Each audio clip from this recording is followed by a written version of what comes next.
and welcome to Authors Die Twice, a podcast about video games and aesthetic theory hosted by two living failures. In this episode, we're joined by two special guests, James Martell and Erik Larsen. We center our conversation around the 2016 asymmetric multiplayer survival horror game Dead by Daylight, though we also talk about our experience with multiplayer games, ideas about horror and Lovecraftian tropes, and the ephemerality of that first time. We hope you enjoy the conversation. All right. Hey, Eric and James. Thanks for joining us. I figured we could get kicked off by asking you both to just talk a little bit, say a few things about your history with games. Erik, you want to go first? Sure. Yeah, I mean, I think I'm trying to remember. I think my first gaming system was a Sega Genesis. And the game that I remember making the most significant impression on me was the game Altered Beast. I don't know if you remember that game.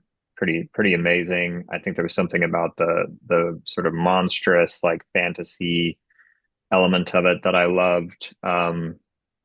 So played a lot when I was quite a bit younger. In terms of non-video game gaming, I got big into D&D, like in elementary school and beyond. So really strong connection to like fantasy, RPG stuff, and then stopped really in high school and then got back into gaming, both D&D and video games in really like the last 5 years, I would say. And in terms of the types of games that I like to play, it pretty much tracks from when I was like 8. I'm into all the From Software games. I'm not great at any of them, but I've wasted a lot of hours on them.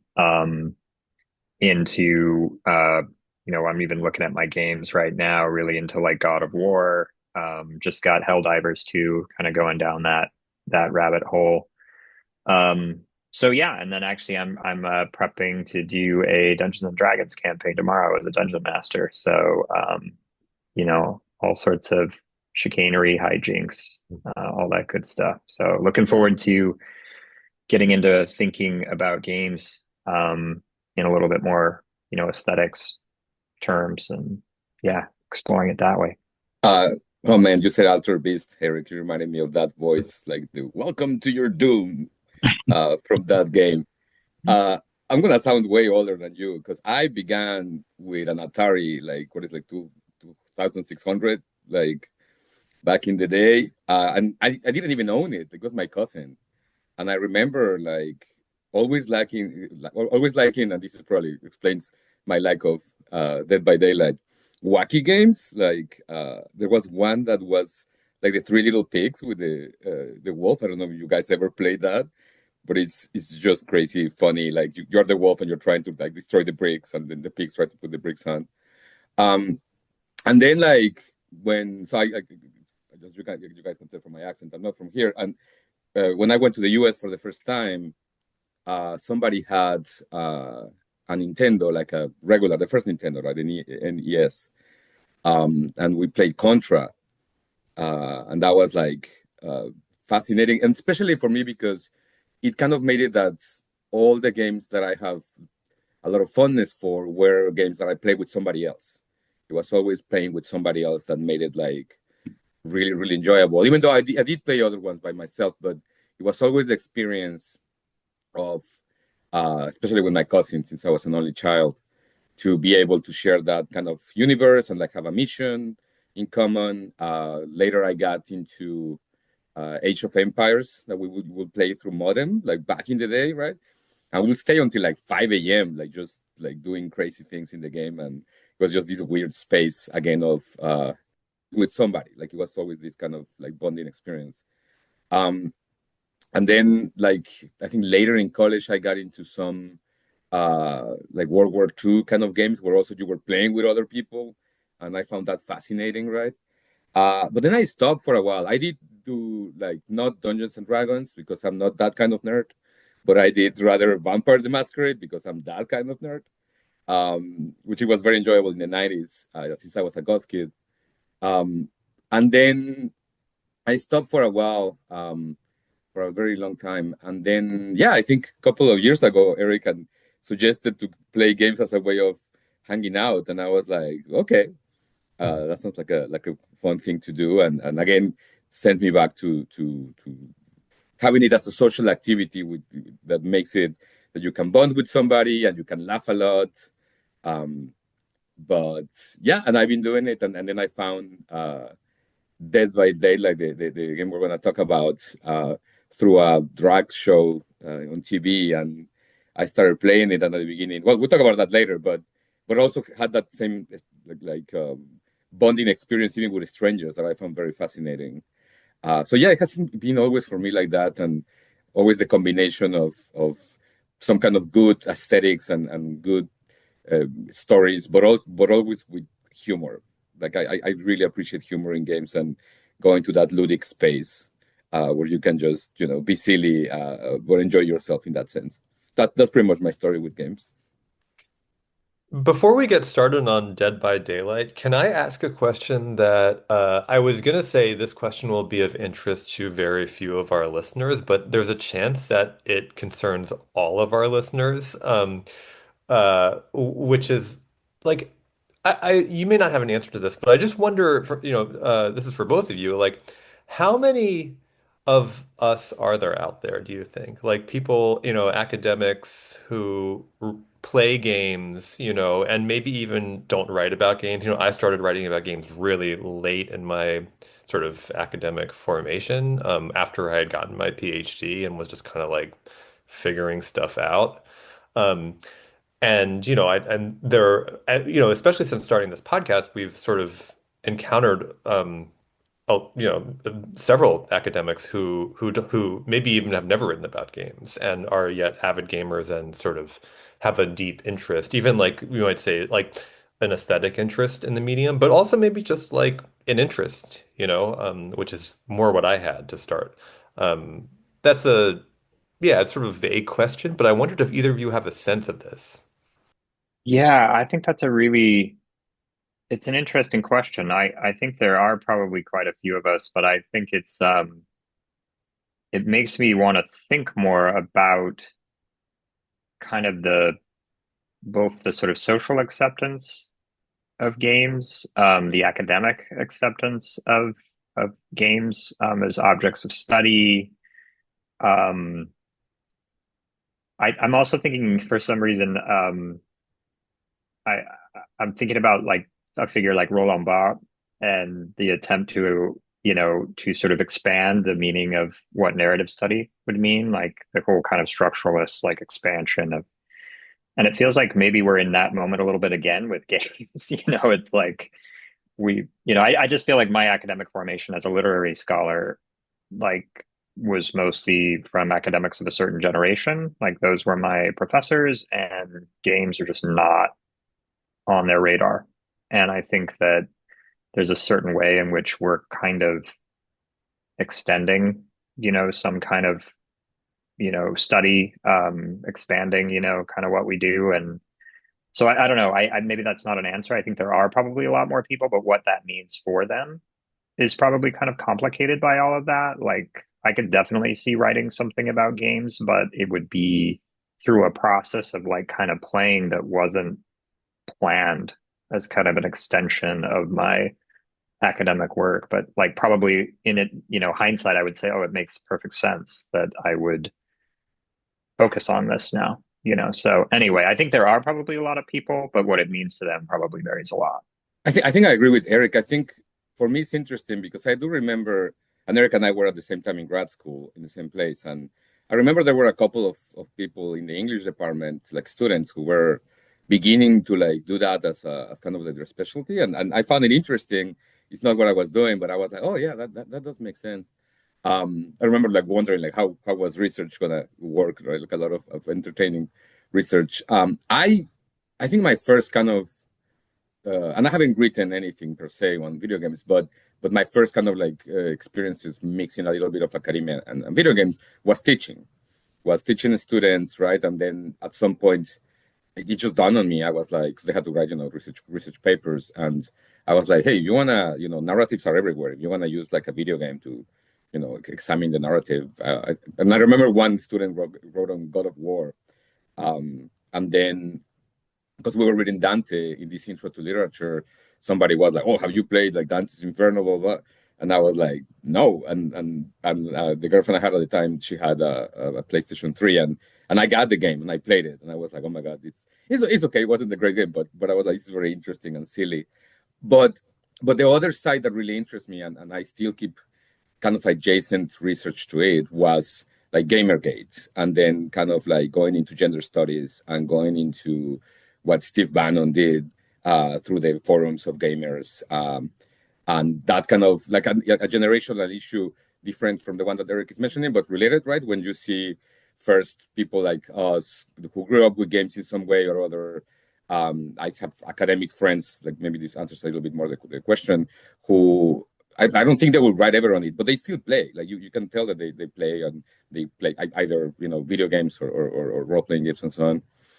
But the younger ones, I have right now a student who he's doing a major in computer science, and he wants to go into gaming design, and he's studying French with me because he wants to do it in Canada, because there's a lot of great companies there, and we chat about like the different types of audiences for different games and like the different types of ideologies that are behind it. And he's a very young kid and very conscious of the spaces where you get and how the demographics and the ideologies. And I think that's something that it's unavoidable for us to think if we are in academia in any way going from literary studies, but also to theory, into sometimes political theory, right, into sometimes philosophy. Then yeah, I think it's unavoidable, especially because of social media and the gamification of so many things, right? That even if you are not writing per se on a game, you can't kind of not think about it given the world we live in. That will be like my take on that. I mean, the question of demographics leads us nicely into Dead by Daylight, potentially, because James, I think I heard you say you first learned about this game at a drag show. Yes, not a live. I wish it had been a live drag show. It was through this show called Dragula, which is kind of like RuPaul's Drag Race for goth kids.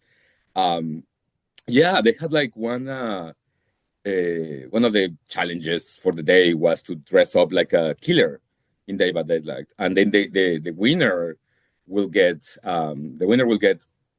uh, like as a reward to be immortalized in the game. Like months later, they design it, and you can play it with that avatar. And then even when they release the avatar for this the winner of that challenge, they also released an avatar for the show. It's called Dragula. There's the Boulet Brothers Dragula, and the Boulet Brothers are these two drag queens from I think it was California, right? Like, and they are just very gothy. Like they look kind of like super campy, right? Like Halloweenish. But I remember I was like when I heard about the game, and you'll see in the episode how the designers come and like did the scanning of the suits and everything. Like, and sometimes they bring somebody and everybody fakes that they know them, like, oh yeah. But it seemed like really all of the drag queens, they were like, yeah, I loved playing this game and it's great, and like all of them. And I was like, is this kind of like a queer space? And then when I began playing it, and I don't know if you guys noticed, but there are some kind of trinkets that you can have and put in. If you're a killer, right? You put them in the hooks that you use. And even and when you're a survivor, you have like trinkets like hanging from you. And there are a lot of like queer flags and rainbow flags and trans flags. And yeah, so I was like trying to understand why that was a queer space. And I think we should get into that. Why would that be the case, right? But certainly, and I asked my student who's been playing it for a while, and he also recognized that. He also recognized that it's a space different from maybe other games that are like Call of Duty, that are a little more like super male, framed. Up to I haven't played it, but that's what I heard, right? Like it's there are other spaces where you will be less open about uh, your queerness or something like that. But yeah, that's kind of what that's how I found about the game, and that's how I started playing it, and I think it checks out.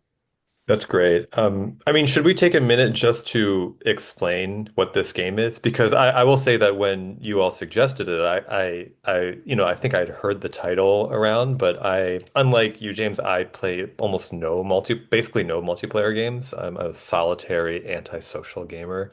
Um, and so I was sort of surprised to actually read up on this game before. And then when we played it together, for one, I was shocked by how fun it was, but also it's just like a kind of game that I never would have played and knew nothing about. And I imagine some listeners might not know this game either, even though I think it's immensely popular, right? But it seems to serve again like maybe a different demographic. My thought was maybe a younger demographic, but that could be totally off base. Than the kind of games that we typically play, these sort of like single player, atmospheric, narrative, difficult games. This is a gameplay, forward multiplayer, progression based, kind of almost like Fortnite, right? Not actually, but with a similar graphical style, similar like array of systems and currencies and progression trees and whatnot. I'm revealing my ignorance of Fortnite here too, but yeah, maybe we should. It would be good to just sort of like lay the groundwork for this game. Who wants to describe it? You want me to describe it? Like, Go for it, James. Yeah, I sure. think you've played more than I have. I know. I never played Fortnite, but I've heard that rings true. I mean, to me, it's like your classic sort of slasher game, right? It's the idea of you are the survivors in a 1970s slasher movie, right? There is a particular killer, and then the game usually will have four survivors, right? And then a killer per se, and you are trying to, if you're the survivor, you're trying to hide from the killer while repairing these kind of weird engines, right? Like there's, I think it's five engines for most of the time, and they make noise, so you have to, be careful what you do it so that the killer doesn't find you. Um, and then if the killer finds you, he can't, or they can't kill you immediately. They hook you into these hanging hooks that are everywhere. They have to do it three times in order to kill you for good. So that makes it that as a survivor, as a team, as a co-op game, right? Like you are between repairing the engines, but also helping getting your fellow survivors off the hooks. You can also heal them in this kind of very funny move of massaging them. And then at the end, when you finish with all the engines, right? You can. There's two gates usually, and you go to one of the gates and try to open it, right? Uh, an interesting feature is that if you are the last survivor, the moment you become the last survivor, doesn't matter how many engines are still that you have to repair, there's like a trap that opens, right? Like you just don't know where is the trap, right? So it makes it, at that point, it makes it a race for the killer or you to find the trap. And because if you're the killer, you can close it. And if you close the trap, then the last survivor has the only chances to escape is to go to the gates. But opening the gates takes a second. And there are some scenarios where, because there's different landscapes, right? Like there are some where the gates are closer to each other. So if you're the killer, you kind of can almost be watching which one the guy is going to come through, or other ones that are farther away and makes it harder. Um, and then, yeah, the killers are, I think it began, if I think of the original killers as very, like your bootlegs of your slasher. So there's like a Jason Voorhees, right? Sort of some kind of like Mike Myers sort of. And then they got the copyrights to get some of them.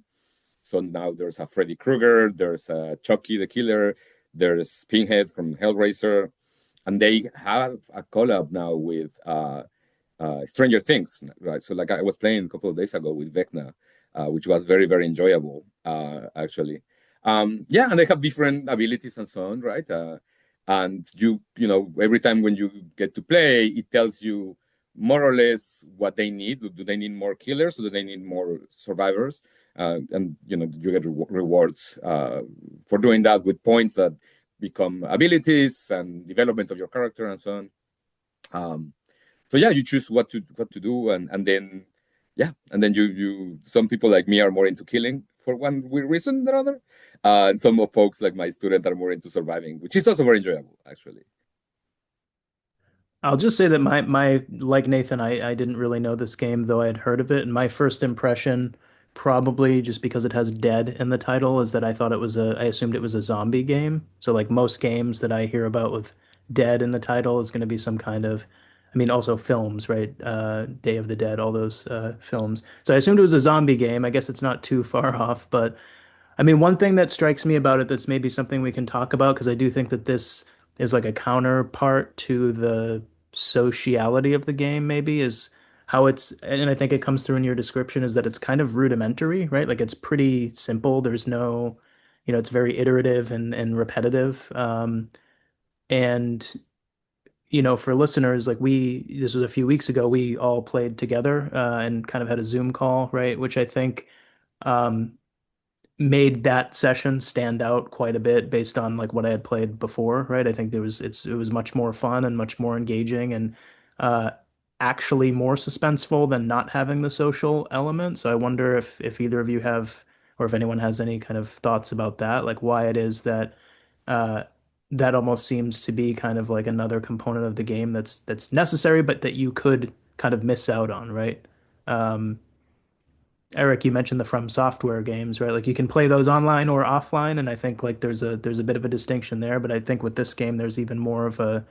It seems like it would lean a little bit more heavily on the social aspect.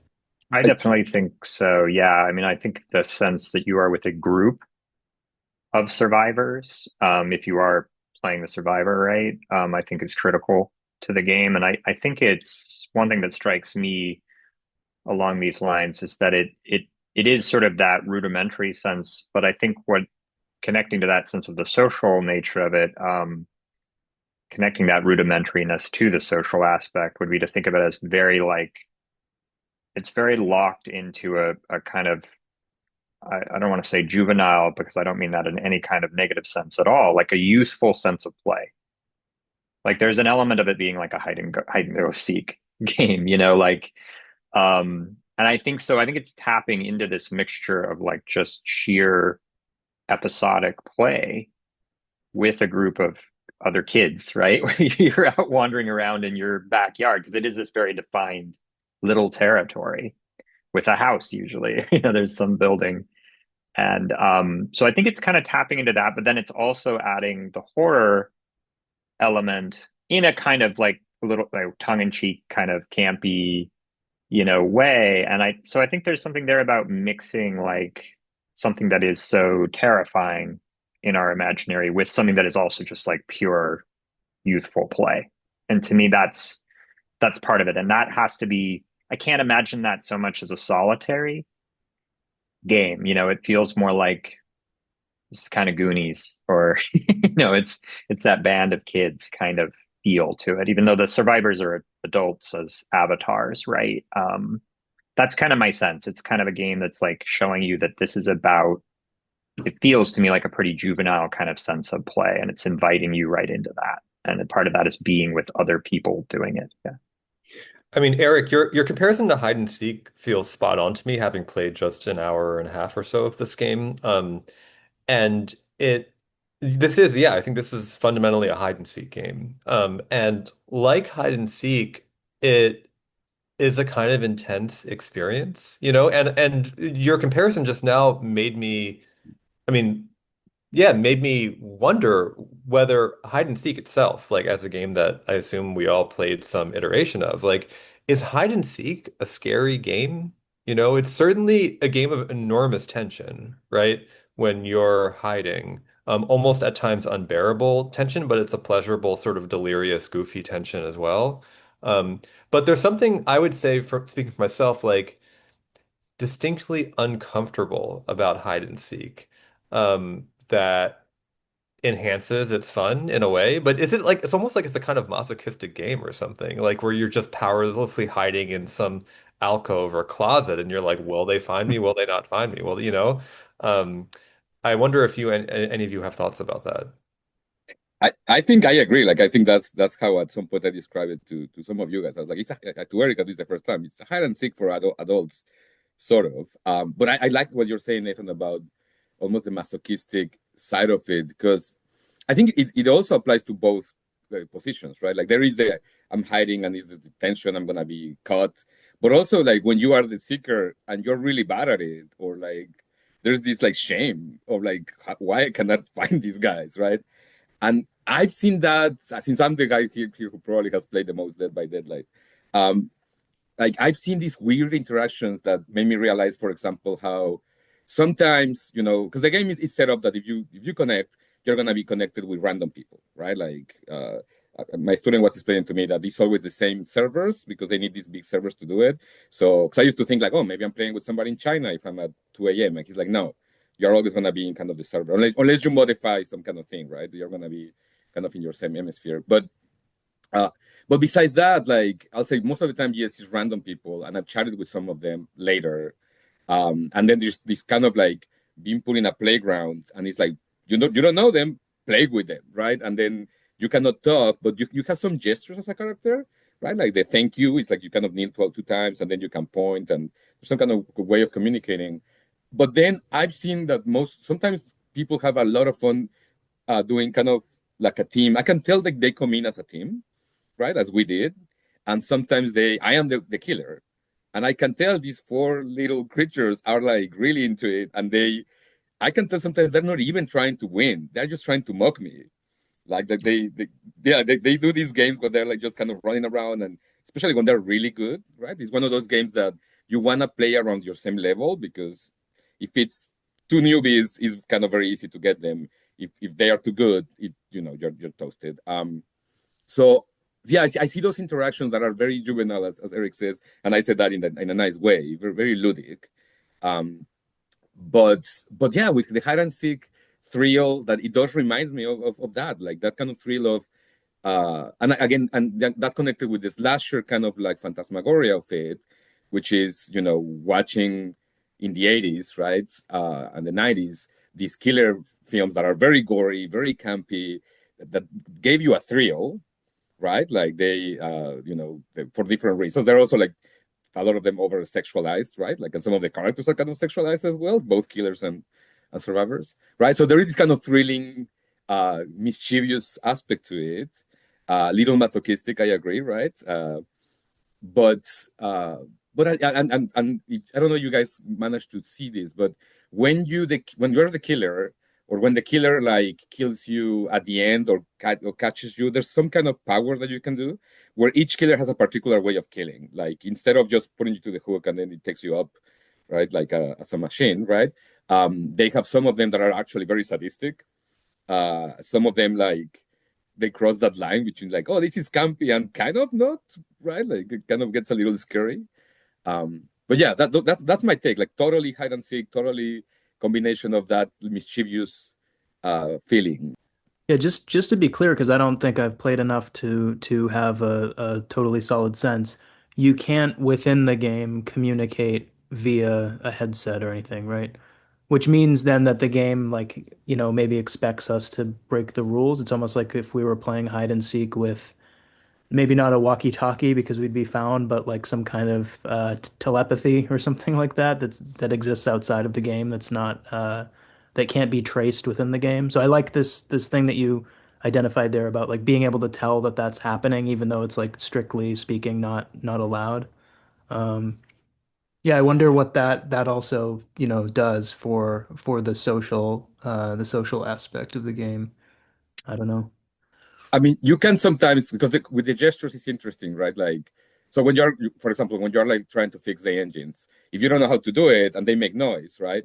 Uh, uh Sometimes, like if you're very new, that might happen to you a lot.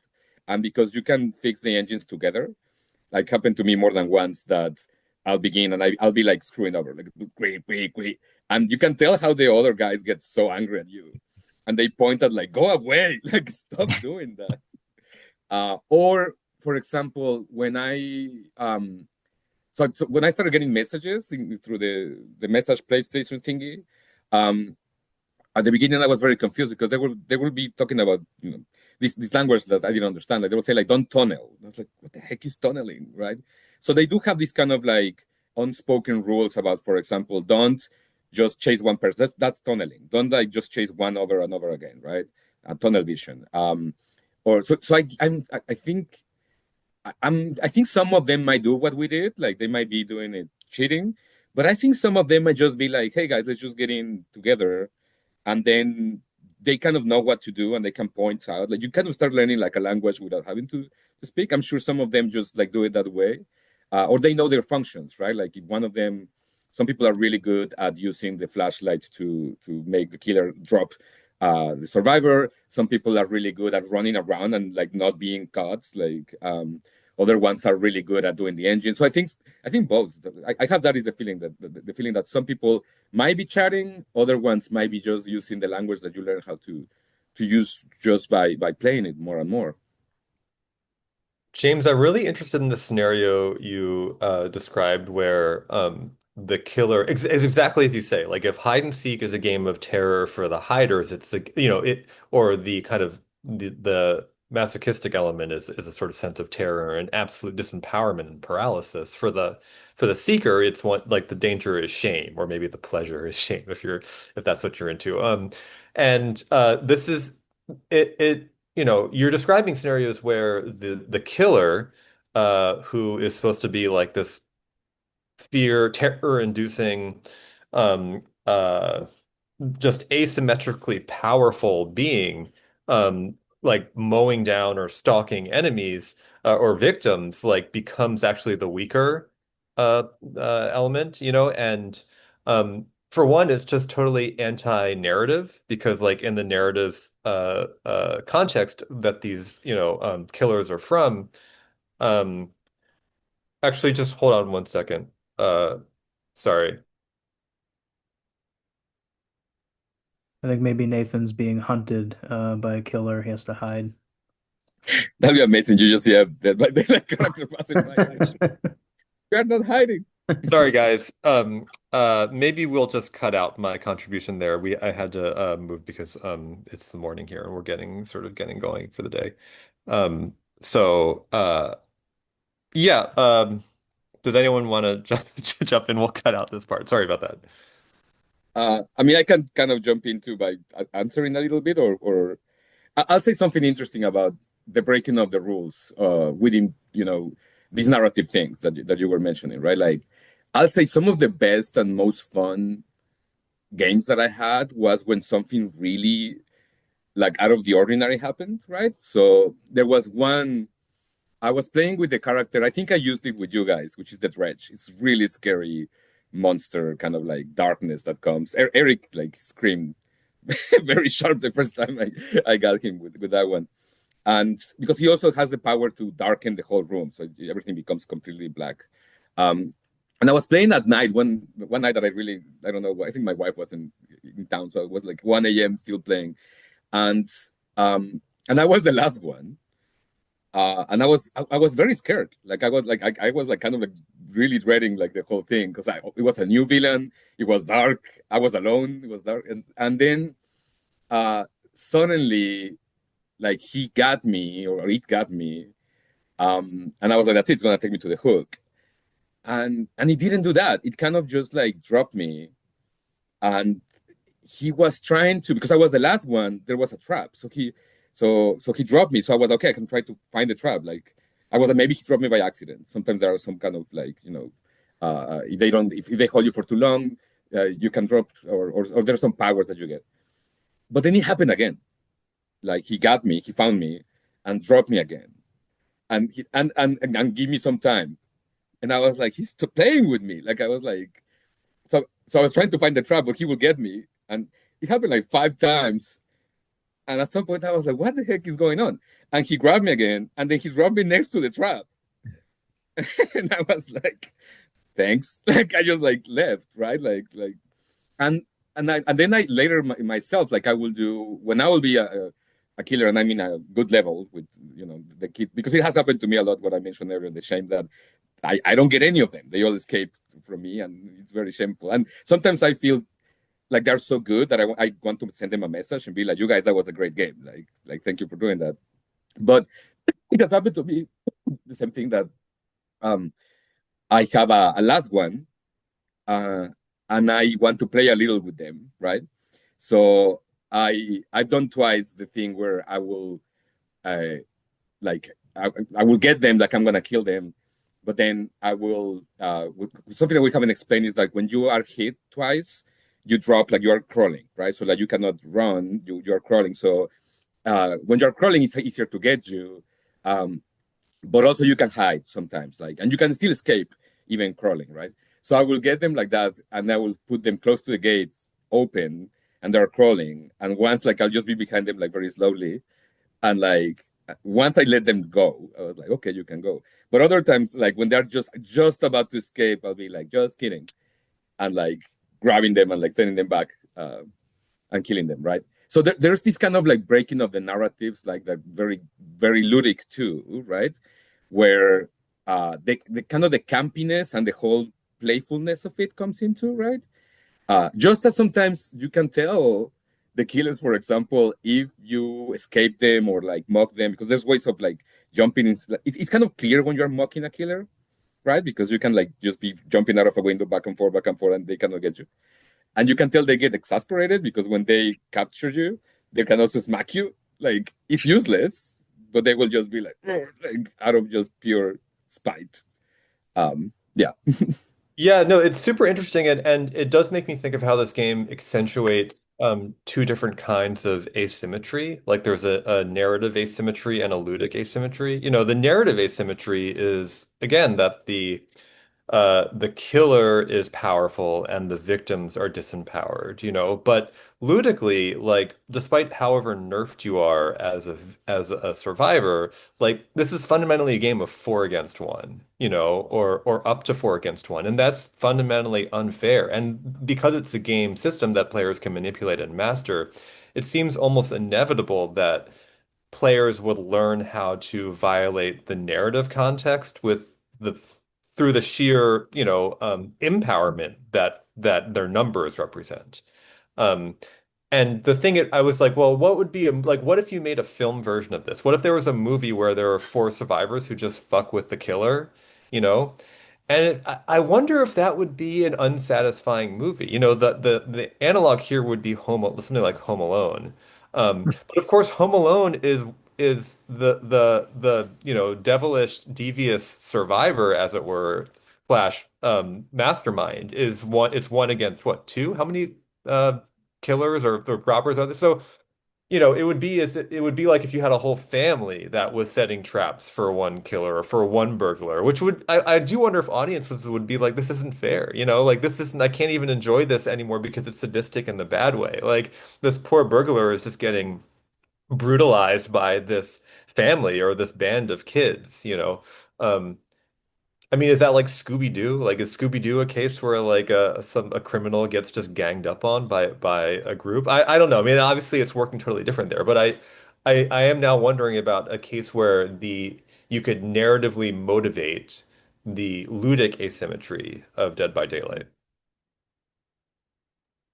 I mean, it makes me think of that the YouTube version they did of the Karate Kid, where they flipped the narrative, and um, it's like and this is before they did the what is it called, the Cobra Kai uh, uh, follow up, right? But when you flip the narrative and make it that the bad guys are actually the good guys, and it's just the Karate Kid who's being like a bully to all of them, right? Yeah, I mean, something that I do want to ask you guys in relation, because I think it's one of those games that it's kind of like one of those when you think like, oh, I wish I could watch Mulholland Drive for the first time. I wish I could watch these fantastic like, movies from the first time, right? For the first time again. And I feel that what Daylight is, and my student and friend Ronald, who I chat with, agrees with me. The best games you got you to play were the beginners because you were actually scared. Like when you don't know what's going on. So I kind of wanted to hear you guys' experience of the first time you were playing it. Like, how do you feel? Like, what was going on, or what was your experience in, as especially as good gamers that you are and as good thinkers.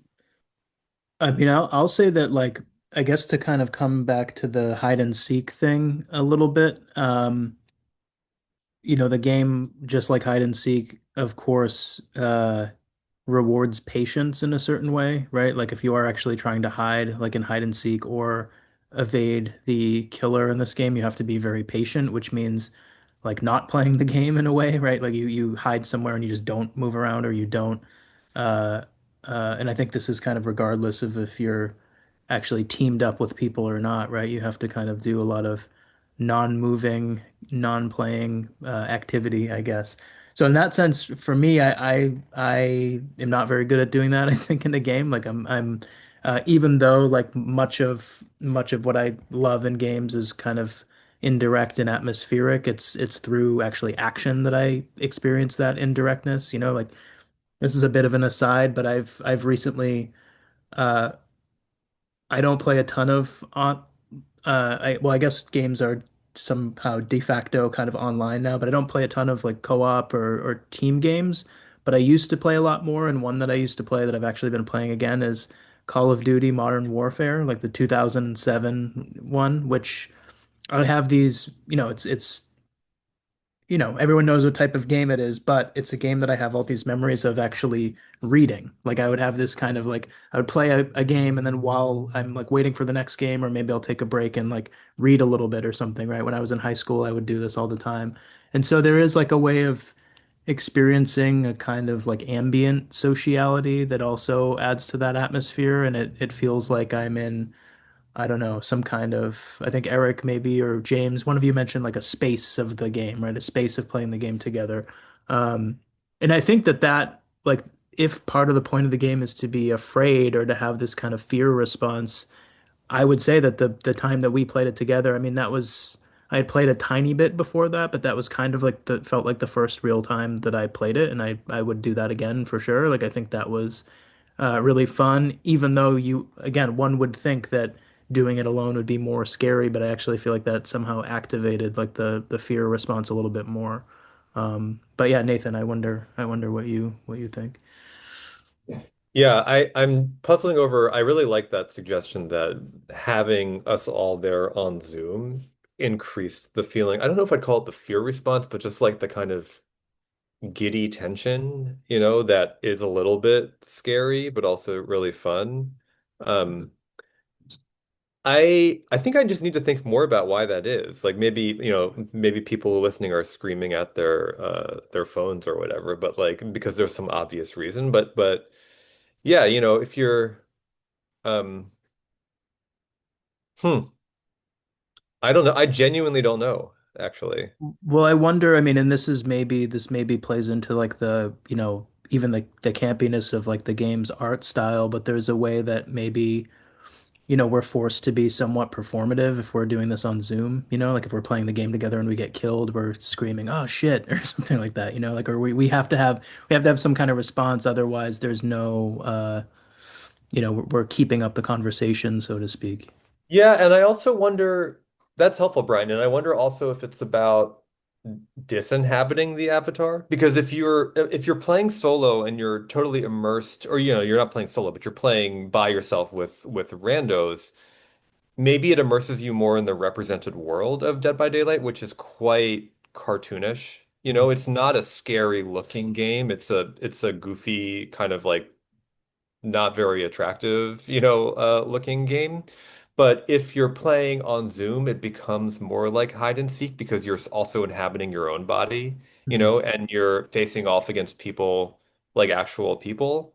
So it's more like, it's like I'm not being hunted by this goofy rendition of Jason. I'm being hunted by James. And like that's inherently scarier, even if it's also funnier. Um, that's just a theory. I don't know if I'd commit to it, but it's one possibility for why it's yeah, I think Brian, you're right. Like just on some level, it's simply scarier to be playing with friends on Zoom. Eric, I have killed you more than anybody else here in that game. Could you tell us what is your take on the experience, your first times at least? I mean, I think one thing I would say, I think my first time, maybe this is just revealing my lack of skill, but like I think there was an interesting sense of like disorientation and spatiality in the game. Like it feels very three-dimensional, actually, interestingly, for a game that is kind of cartoonish and simple in certain ways. And I think that goes along with the hide and seek. element, right? That like hide and seek is precisely a tension game because you can have someone creep up behind you. Like you actually feel some degree of maybe not power, but less vulnerability from what you can see in front of you. And so I think that that was what struck me initially was like that the way that the space is generated is like you have to keep moving, but that means that you are constantly vulnerable in a way. So I think my first experience of it was like, oh, this is a little bit different than what I'm accustomed to with a lot of other games where like the danger is often in front of you. Um, and you might have something kind of creep up, but that's rare, right? It's about having a certain kind of like power that is sort of defined that you have that you meet some other foe with. And this was a different kind of experience in that way. And that's kind of what initially interested me a little bit about the game was just that sort of sense of space that it was kind of working on. And I'm sure there are lots of other games that kind of do this, but if I'm thinking about kind of the phenomenology of the game, because there's not much narrative, right? It's just like that space that it drops you into. That's what interested me and kind of was affectively compelling about the game. On that point, Eric, is it true that when you play as the killer, you play in first person? Did Yeah, I think that is true. I think you are seeing like it's kind of very much a first person. Yeah. Yeah, which is interesting. I mean, like because then I mean, even just the basic fact that playing in first person is actually a disadvantage because you don't have free movement of the camera, and you in fact can't see what's behind you. So there's another way in which like I love the point, James, like or Eric, like what are games where the threat comes from behind? It's actually you're right, it's really, really rare. Even the scariest games involve the threat usually being in front of you. Um, but the ludic reversal would be that because um the killer is functionally disempowered by the camera angle, actually, it's the killer who's more at risk of having things happen behind them and not the player, because you could conceivably play with your camera just circling wildly and as a survivor and just have basically effectively a 360 view at all times. Whereas if the killer did that, they would look really stupid. They would just be moving around in circles, looking around in circles, and it would almost increase the odds that people could sort of haze them or mess with them. And that's what happens. Like that's that. The more I played it, I realized it because at the beginning, exactly, you don't know what the killer sees, right? But once you play it for a while and you know how limited their scope of vision is, then you know, for example, how if the killer is chasing you around the area, literally you can just be hiding behind a barrel like a kid, like, and that's sometimes the easiest way to get escape from the killer than to you can tell somebody's new when they just run away, right? Like, and then the killer has bigger chances. And then there's like a special, things that they do seasonally. And for Christmas, there was the ability that both killers and survivors had to throw snowballs. And then if you get hit by a snowball, like you will be blinded for a second with like a white screen. And as a killer, sometimes they could throw it to you from the back. So you will be just walking and be like, like what is happening? And it was even more shameful because you will turn around and you couldn't see them, and you'd be really really exasperated because you have a chainsaw or knives, or you're this super powerful evil character being mocked in that Yeah, sense. it reminds me of like that's so fascinating because it's a case where optimal play, or skilled play involves understanding the limited perspective or the ulterior or the ultra not ulterior the alternate perspective of the opponent. You know, so when I played, I didn't know that you had a limited field of vision. So I was just madly scrambling around because I was like, well, I mean, how can, and I was also wondering like, how can they not see me? I'm right here. This seems like even the prospect of hiding seems impossible. Now I realize it makes much more sense, And I have two thoughts. I mean, one, this reminds me a little bit of like I was like, are there movies that do this? You know, are there analogs in other narrative media? I mean, I felt like isn't there a thing in I haven't seen this in years and years, but in like in Jurassic Park where they one character says, "Oh, the T-Rex can't see you if you stand in this particular spot or something, or if you don't move or something," right? And that it's a similar case of like to evade the killer, you need to understand their own perceptual limitations. Otherwise, you're toast. Um, but it also made me think of just like a design space that I would love to see. Again, like all design, hypothetical design spaces, I'm sure it exists on Steam somewhere, but like, you know, you could really extend that. Like, what if you had an asymmetrical game where one team or player plays in 3D and one plays in 2D, you know, like a kind of like, you know, the game Fez, which is about shifting between 2D and 3D perspectives. Like, it would be really fascinating to have a game where, you know, simply by having a different fundamental orientation towards space, that you could exploit things that are totally obvious so that you, as the victim or the survivor, you're just like just standing, you know, in a very obvious place, but because the killer can only see from top down, let's say, they actually can't perceive where you are.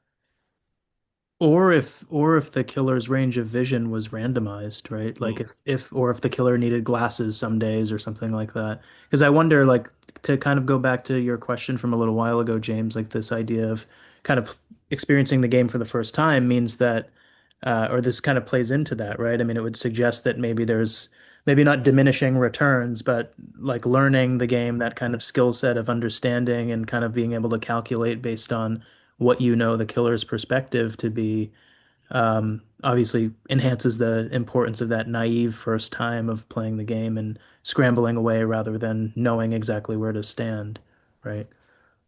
And I think like going back to what Nathan's saying about different types of visions, or to what Erik was saying about the space. Once you get to know the game, like kind of the development or the depth of it has to do with the different types of killers and the abilities that you can get, right? And even the survivors too can get very different types of abilities. So like to put it quickly, like you have the kind of chasing killer, right? It's the one that just like runs around. Some of them might have like a very powerful like forward movement, but it's just forward. So if you just do zigzag, you can escape them.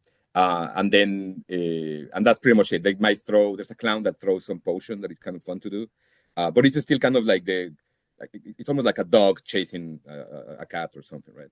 Then there is the dredge, the one that I think I used with you guys, or at least with Erik, who teletransports into this kind of like we forgot to mention that part of the fun of the game is that there are these kind of closet boxes where you can hide, um, and the killer kind of can open them and get you, but it takes time, right? Like to do it. But there's some like this guy that Reg can teletransport, so space changes a lot with him because you can really just cross the whole like lane of the space you're inhabiting to do that and capture somebody very easily, right? There are other ones that are more complex even for my little brain that are for example Vecna in the Stranger Things one.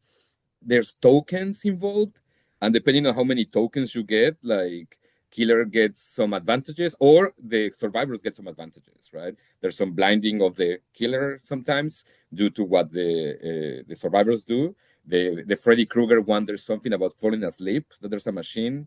The Pinhead, at some point it has the ability to put a neck collar on you, and if you don't go and like solve the puzzles, that's gonna get you right. So the complexity of the game comes with like the experience of learning the different way that dimensions and vision and combinations work, right?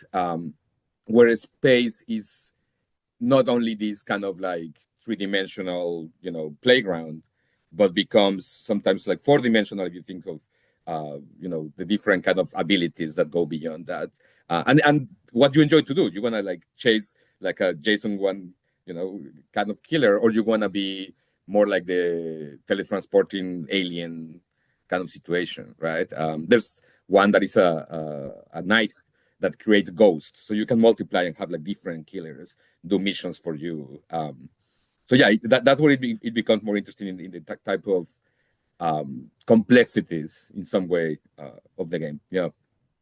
I was going to ask too everybody's thoughts on one aspect of the game that I'm not sure if it's interesting or not, or it's just kind of an add-in because it's not it's not a narrativized, structure. You're basically playing, games or matches basically, right? I mean, it's curious though to me that when you die, right, you're hanging on these hooks and this sort of spider-like device creature like actually puts these, you know, what are they? I mean, they're like claw proboscis sort of things into you, and that kills you. And then you go up, you actually, instead of going down to the ground, you are sort of like taken up into this void that opens. And then there's these, the reason that I say that is that there are some mixings of different sort of horror elements.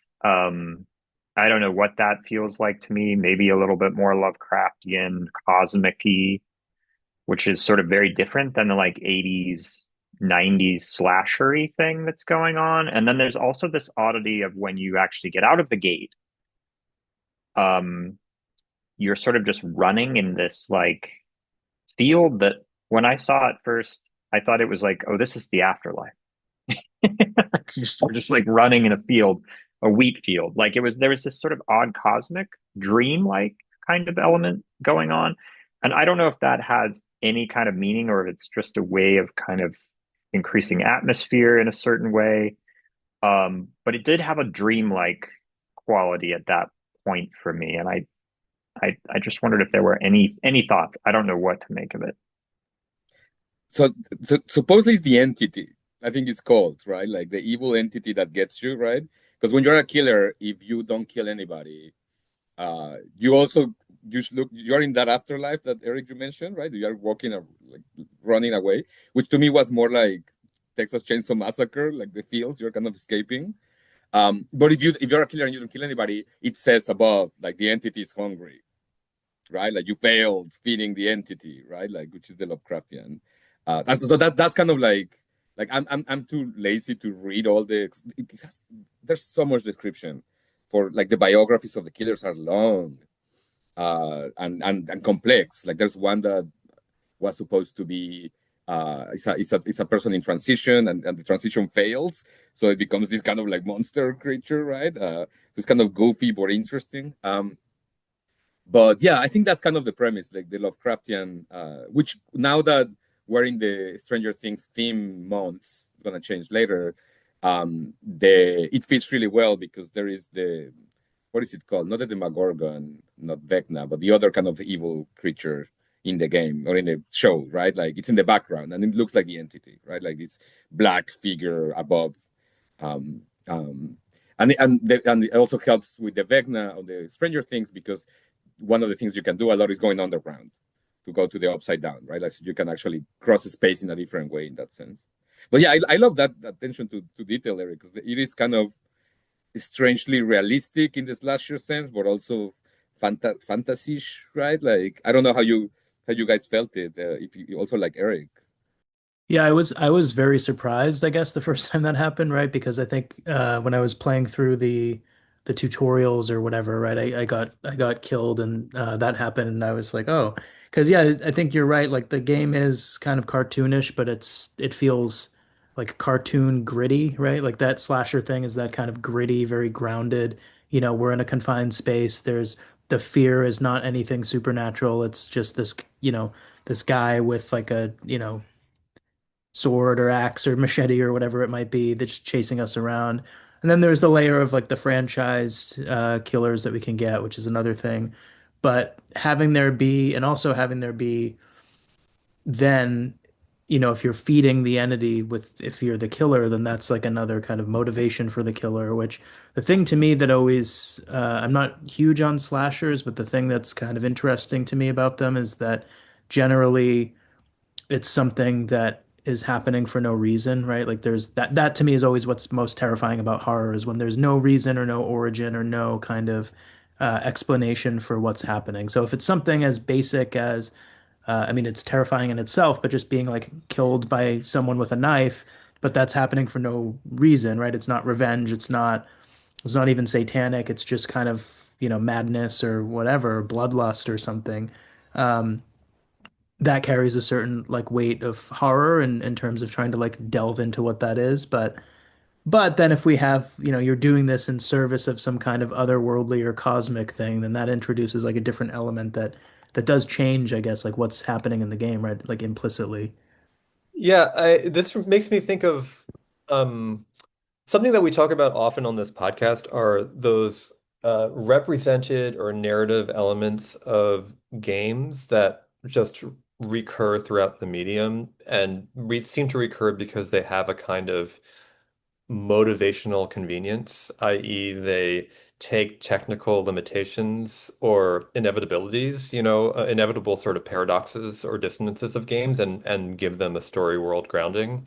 So some examples would be like the prominence of factory levels, particularly in the 90s, and early 2000s, that sort of motivate just boring rectangular environments full of the same two assets repeated over and over again or full of nondescript boxes, um, cyborgs or puppets in games motivating the kind of uncanny, unreal physical abilities of game avatars and their just sort of stiltedness as, realized people or personalities.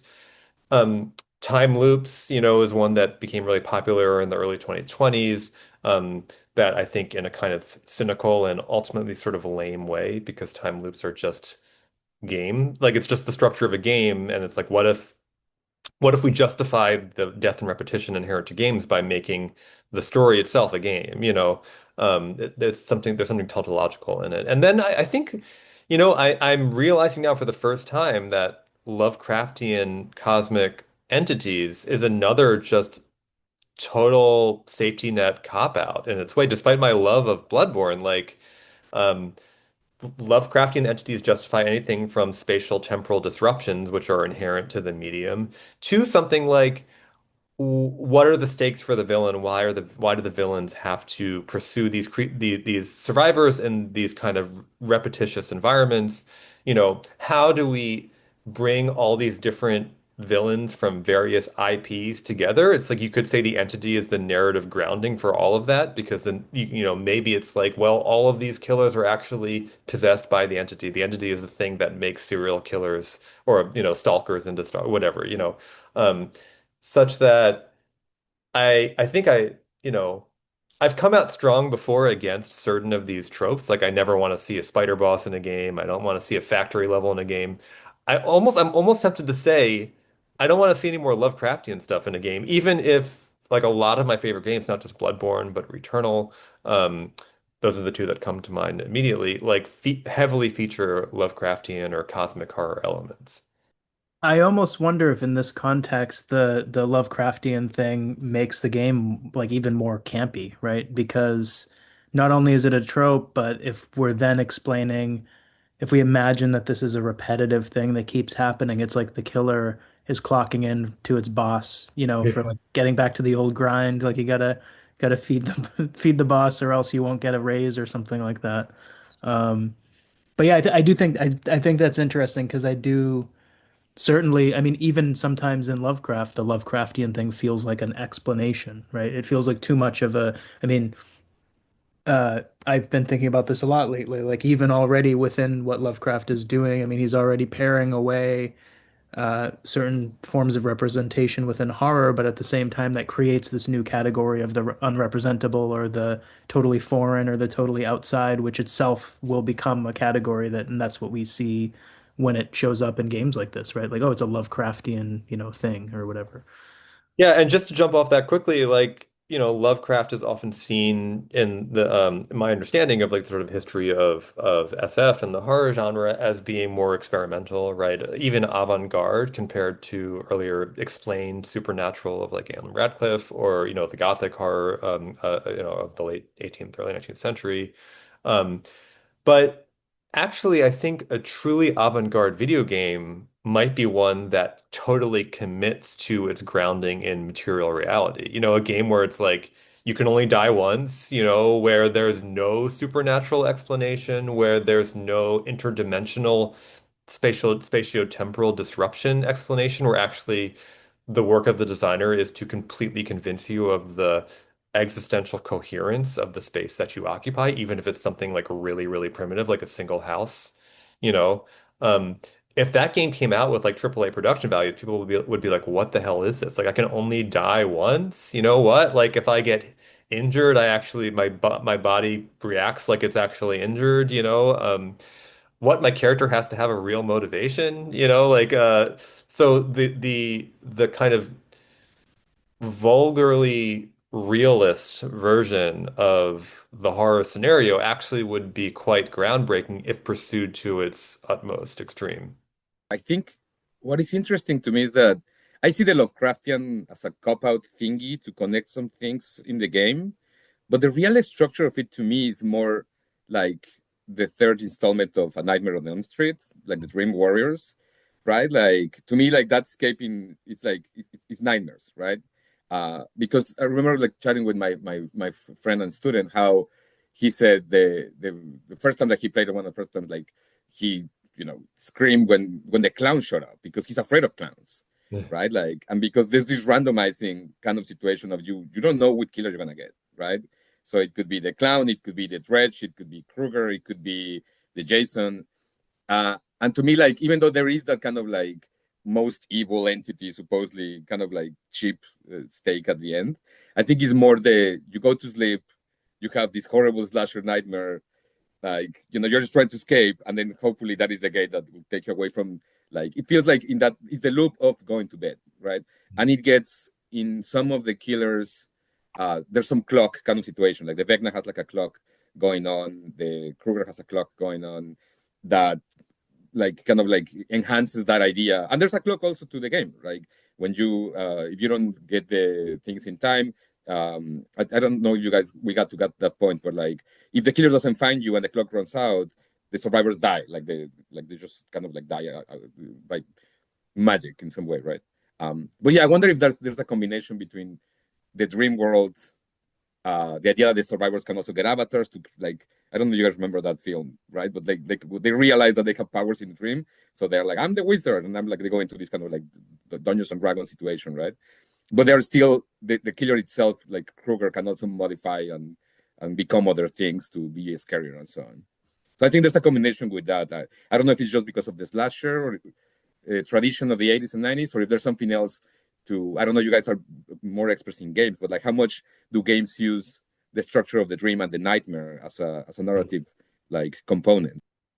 It certainly happens. I mean, my thought would be, and maybe this is extending the definition of cosmic horror too far, but I would think that sort of waking nightmares or inhabiting a nightmare realm feels at least adjacent to cosmic horror in a way that like it can function in a very similar way in that particularly sort of spatio-temporal incoherence can be motivated by dream logic just as much as a Lovecraftian sort of fantasy. And in fact, maybe one could say that certain trademark elements of, the cosmic horror genre are kind of um, uh, literalizations of a dream, of a kind of dream logic. Because the other thing that I think resembles, right, is kind of a little bit of like the maze narrative, like the Minotaur, right? Like Mhm. you are kind of trying to find ways of escaping this space, right? Like this is the space of Yeah. the nightmare.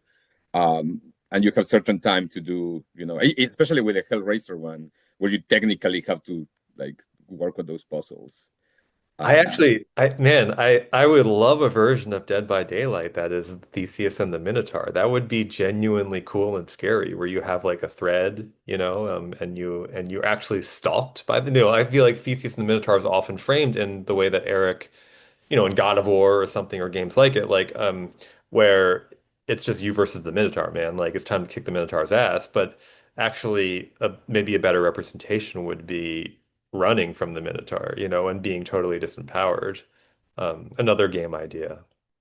yeah, that would be great. I wonder if like yeah, if they have done because some of the creatures, the ones that are copyrighted, sometimes they run out of the copyright. So if you like, I think I mentioned to you guys like the Pinhead, it's gone. So like you cannot buy it anymore. But if you have it, you can keep it.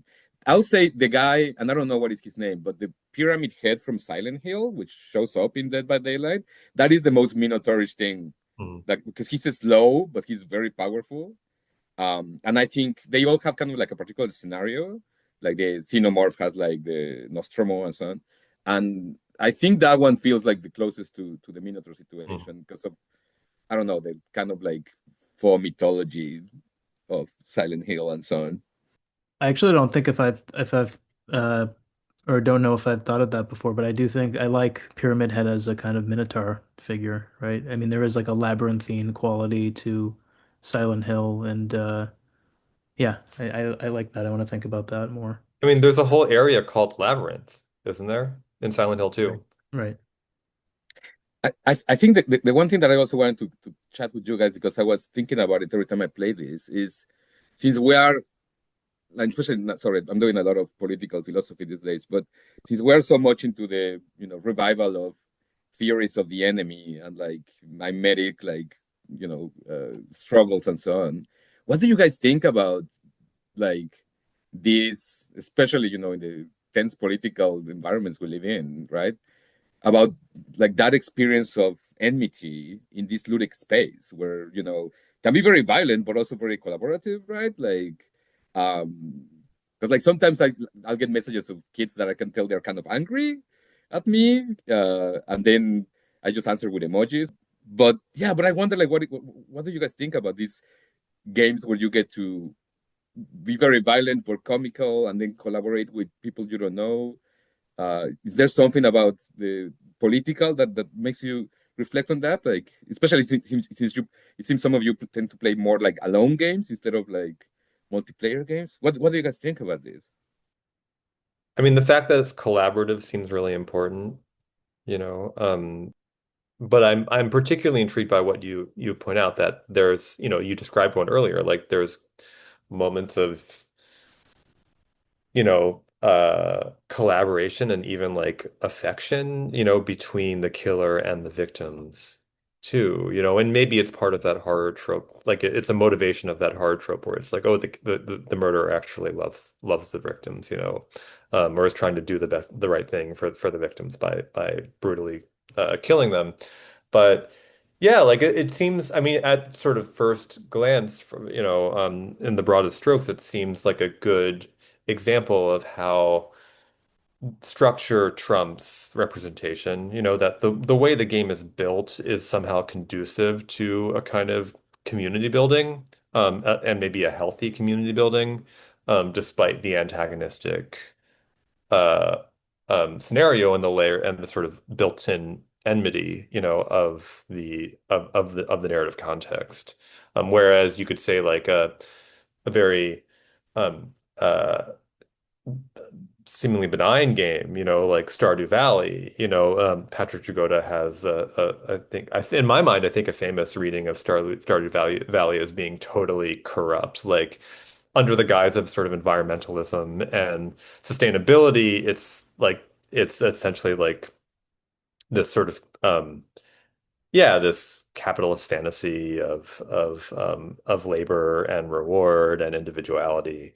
And that's, it seems quite one could think of other examples, right, of games, Mario Kart or something. Like it's this utopian game where everyone loves each other and actually people like hate each other, and it's a game of like pure uh someone hits you with the blue shell and you're like want to go like burn down their house or whatever.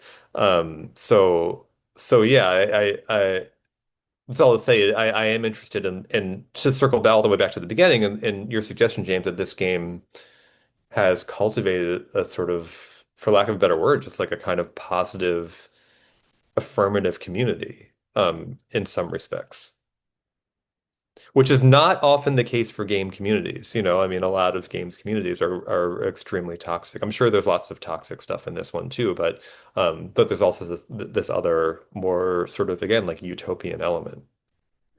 Yeah, I don't know that I have too much more to add. I do think kind of echoing you, the it kind of lays bare the structure, I guess, and I think the structure here is pretty important, but also maybe there's something to be said for as we've kind of mentioned, the asymmetry, right? Like the asymmetry, which is not only an asymmetry of like power and no power, but also like field of vision, even in like a very literal sense. Collaboration versus, solitude, I guess, of the killer, right? There's a kind of way in which there's the asymmetry is kind of like a leveling effect in a certain way, which I think is could be interesting to think about. I think like this might be like too much in the nose, like of, what we live it through. But as I was chatting with one of my student and friends, like if you take seriously the premise of hiding because somebody's chasing you, right? Like beyond the slasher, right? You can also go into darker places of like persecution, and you can take that from like a Nazi context to like a contemporary like ICE kind of immigration context, right? Um, and yeah, and in that sense, like it does, like right now we have apps for uh, especially if you have friends in the Latin American community that have like where is ICE, where are people being tracked and so on, right? Which again is the same space of the media, right? Um, and seeing that what's happening in Minnesota and like some kind of like mocking of the agents, right? Like there's kind of this like I'm gonna protect my friend like doing this, right? So at some point like that ludicity, like ludic character, like takes you back to a very real situation of how do you escape and how do you collaborate to escape from very dangerous situations, right? Again, it might be reading too much into it, but I can certainly feel that, if we think about persecution, right? Like, because the context of the slasher, I agree with, I think, Ryan, Brian, sorry, you were talking about how the scary things about the slasher films tend to be where there is no reason for the violence, right? Just this random serial killer, right? Like just getting to get you. But when we start reading the context of some of those films where it's not just random, right? When it has to do with some kind of phobia, when it has to do with some state apparatus or things like that, then it starts getting like more complex, right? And I feel like there might be something to it too, um, just like a primal, or just like a drive to help each other, and in this situation, right, like help each other because just because you are there, right, like it doesn't matter, and they have the flags, like so they might have some flags that represent certain communities, but even without it, it's like I'm just gonna help you because we are being chased, and that's it, right? Like, and sometimes the chaser being like at the end, like, well, I'm just gonna let you go because it's a nice thing to do. Like, just this, yeah. That's kind of what gets into my mind sometimes. I don't know, Eric. Do you have any thoughts on? Because you and I at some point I stopped chasing you and decided to collaborate with you. So it was nicer. You took pity, I think, is what that was. Yeah, I mean, I don't have a lot to add. I think, James, what you're saying is very true. I'm sure that's part of the appeal, and it's interesting that you've made the connection maybe to queer communities and feeling like, these kinds of games might be a space where you can live out some of your reality, your unconscious reality, but also in a way that's collaborative and that I mean, the one thing that strikes me in looking at the game and the comparison with Mario Kart is interesting, I think, because Mario Kart relies on being cute. It's that very sunny cuteness that is kind of masking that this is really like about a drive to literal and figurative drive of aggression and competition. I think this game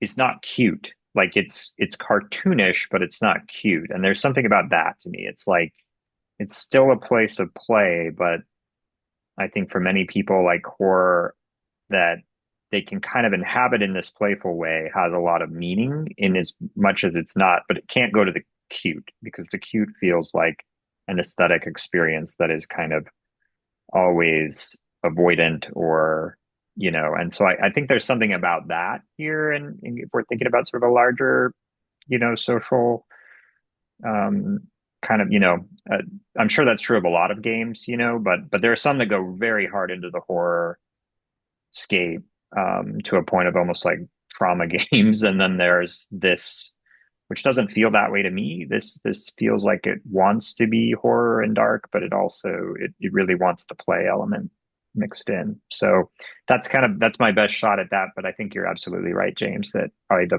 communities connecting with this are doing so out of some of those experiences.